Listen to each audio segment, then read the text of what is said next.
Good morning, students. Before starting today's NMR spectroscopy, I am going to discuss or it is better to tell that I am going to give you some idea about the peak area and the integral value.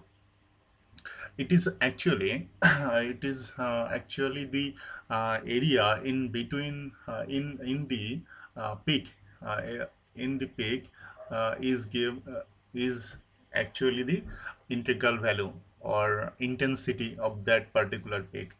Suppose in this uh, blue peak,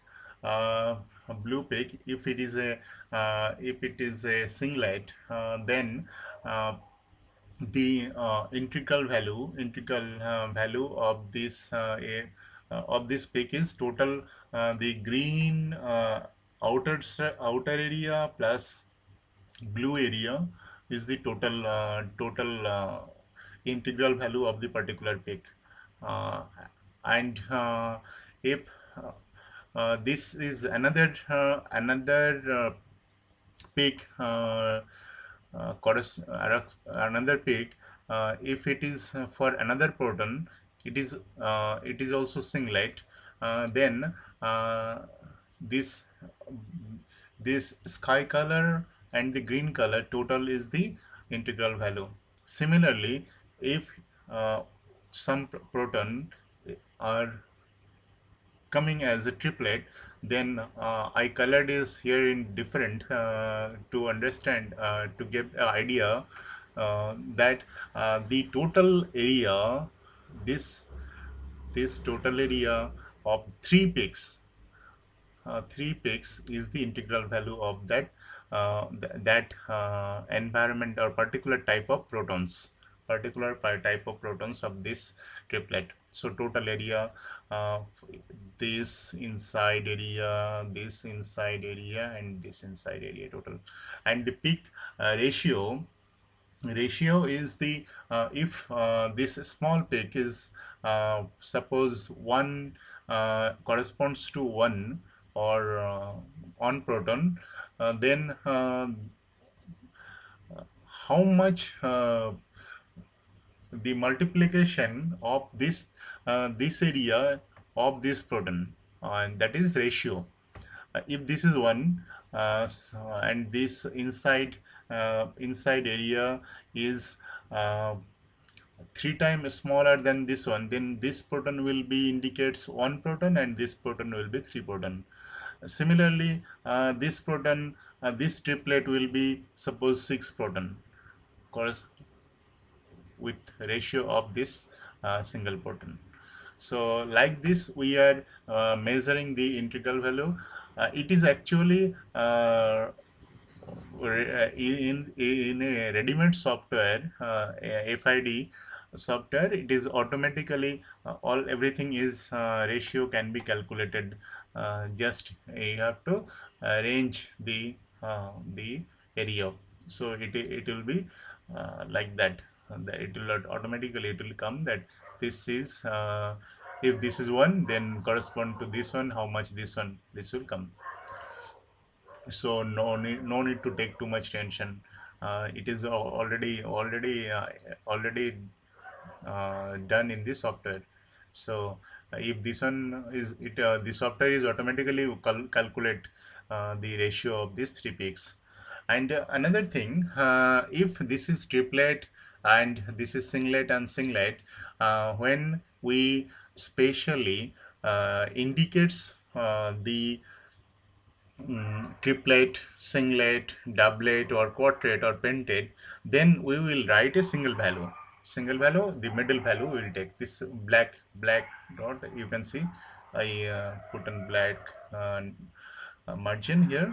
That will be the peak. Single value we will write, and similarly this one will be single value we will write, and this one will be single value will be write. If this is multiplets and we cannot define the peak corrected, it is triplet or quadruplet or a pentate, we if we cannot write and a lot of j value, it is showing lot of j value, then we will write the multiplet.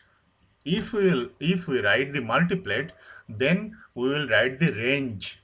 we will write the range of that particular peak. So that range will be starting from here to here. Dash hyphen means if this is 4.5, 4.5 hyphen, this is 3.1, like that we will write. And finishing, how many proton? 6, suppose 6 proton. 6 proton, and we'll write, and multiplet 6 proton, we'll write like that. This is the integral value and peak area, and how to write the uh, delta value or of a particular peak. And another thing today we are going to discuss, that is nuclear overhouse effect. What is overhouse effect? Nuclear overhouse effect.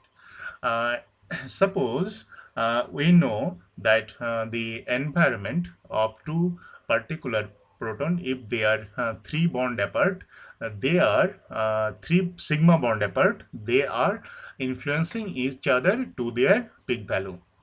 But as it is NMR is depend upon the magnetic field surrounding the proton, then if uh, two proton are uh, in such way that the two proton can influence each other through the environment or through the atmosphere, we can say, then that proton also can uh, influence each other over the environment.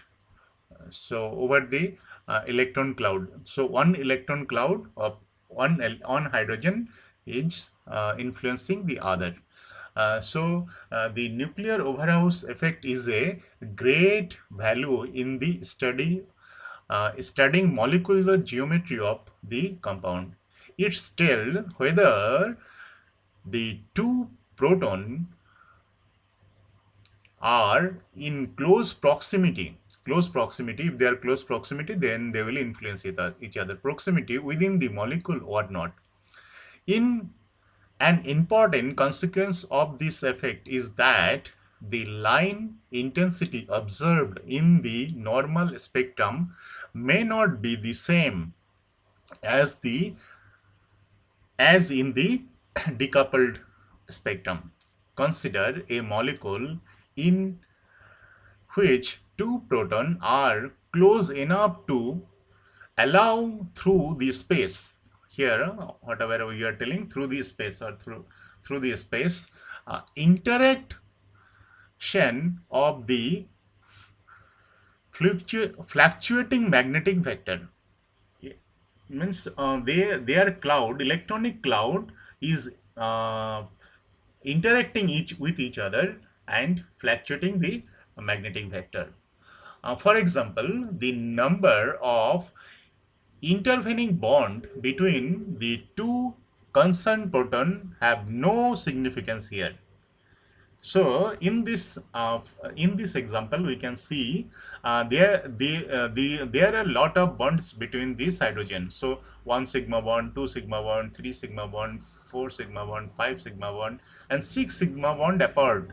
This green, pink, and the blue hydrogens are 6 bond apart, but the structure is such a way that all 3 hydrogen are close proximity, very close proximity, and they can interact.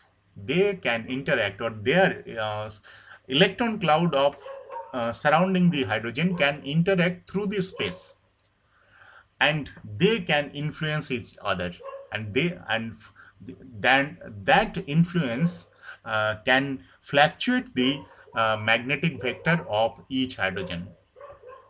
So for example, see, we just change the methyl group to another hydrogen, hydrogen to another methyl group, see.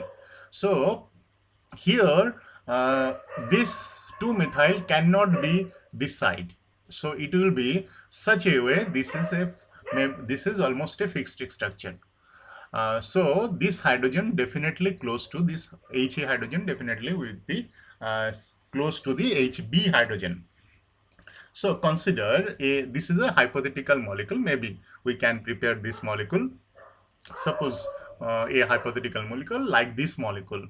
So two hydrogen came very close to each other. So the molecule in which two proton are in close proximity. So before that, whatever example we have seen in the before, this had two hydrogen are there in between. This can arrange such a way this bond can rotate, and this hydrogen can be in middle, and this two side.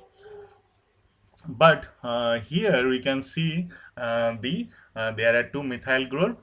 This will be a little bit more closer to each other, close proximity. In such a compound, if we double irradiate Hb, then this proton gets stimulated, and the stimulation is transferred through the space to the relaxation mechanism of Ha. So if we double irradiate Hb, then through the space, the this will be influenced by Hb. Thus, and this is vice versa. If we double irradiate Ha, then also it will affect through the space to Hp. Thus, due to the increase in the spin lattice relaxation of Ha, its signal will appear more intense by 10 to 50%. It is quite significant. Intense, quite significant, 10 to 50% you can see. Thus we say that if the intensity of absorption of Ha signal is increased by double irradiating Hp, then proton Ha and Ha must be close proximity in the molecule. Close proximity of the molecule. This is one basic thing, two basic thing I supposed to tell you, that is this is called nuclear overhouse effect. NOE. NOE, nuclear overhouse effect. This is called NOE, nuclear overhouse effect. And another I told about the intensity. Now see the two few more molecule we want to discuss with you. This is a molecule having this is a aldehyde. If here on aldehyde is there, then if we do the Wittig reaction, then we can get this compound. Wittig reaction, simple Wittig reaction, we can get this compound. See there are means all type of proton in this molecule. See here one double bonded. This double bond, one see. I want to show this molecule because you can see there are one, two double bonded proton are there. So this proton is here and here. Because I want to show you how doublet of doublet we can see. See, this is a doublet. Simply doublet. This proton is simply doublet. And I want to show you how this proton comes. This proton comes a little bit. I want to show you. So see, this is clearly doublet of doublet. This is clearly doublet of doublet. See, so this is called doublet of doublet. Uh, at the time of theory discussion, I told you guys that there are sometime protons comes as a doublet of doublet. This is doublet of doublet.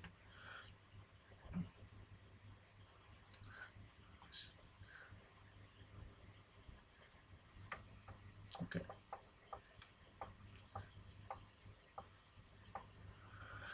So this is doublet of doublet, and this proton, this ethyl, there will be two ethyl, one triplet and one quartet.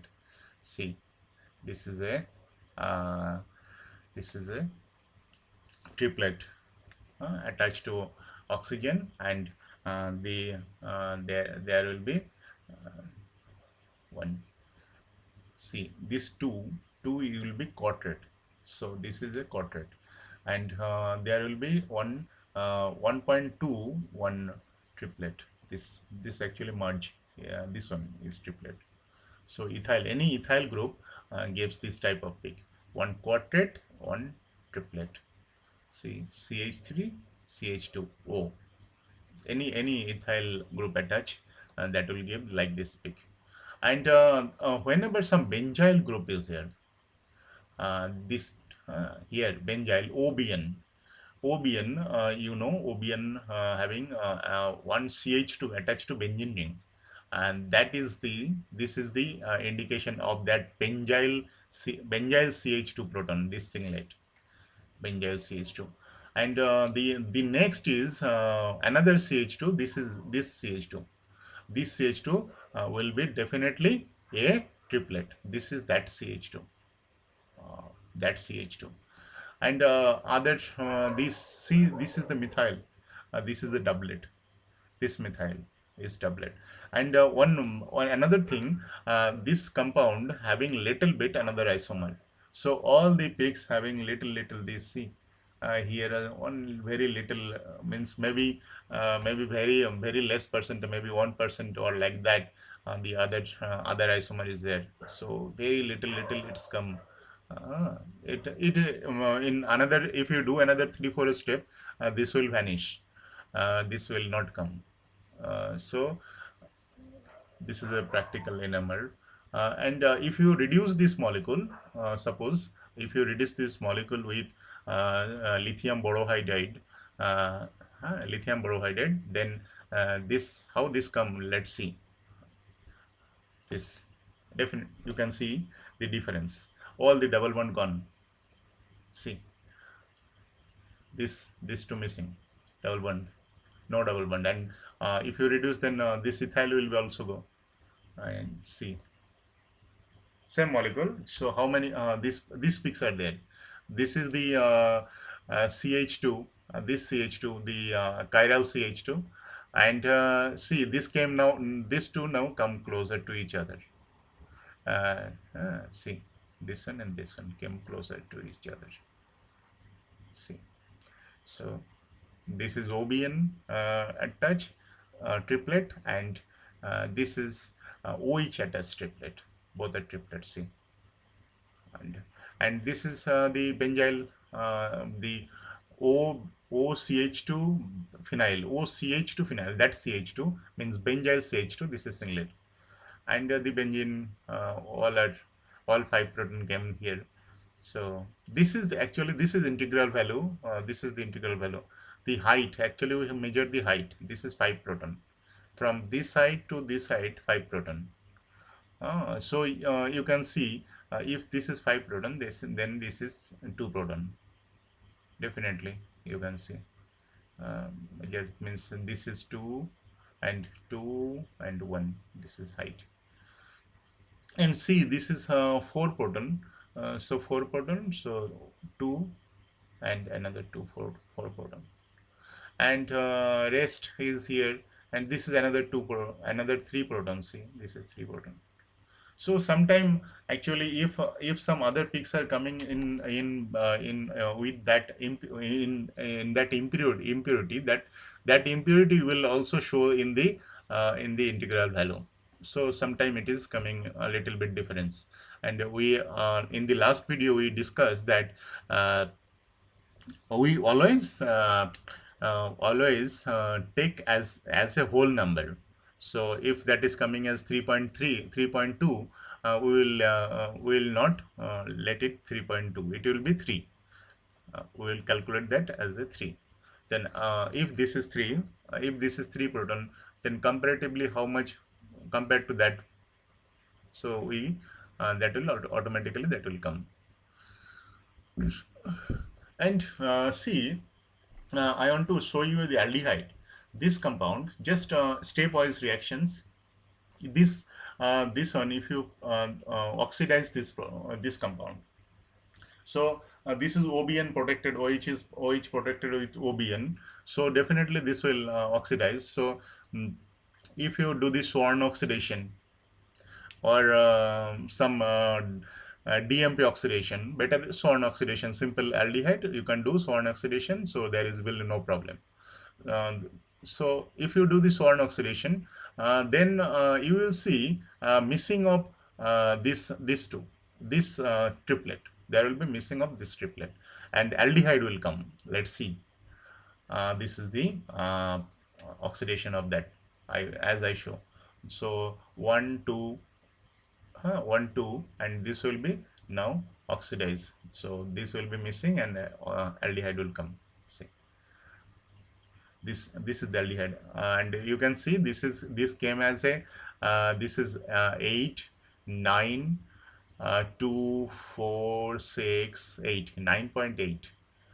This came as a 9.88, not 9.9, 9.88, like that.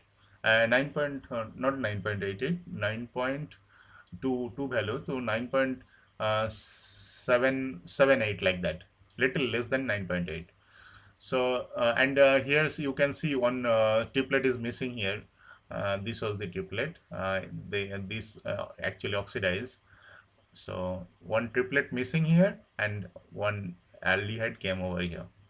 And this is the 5 proton of that benzyl group, benzene group, and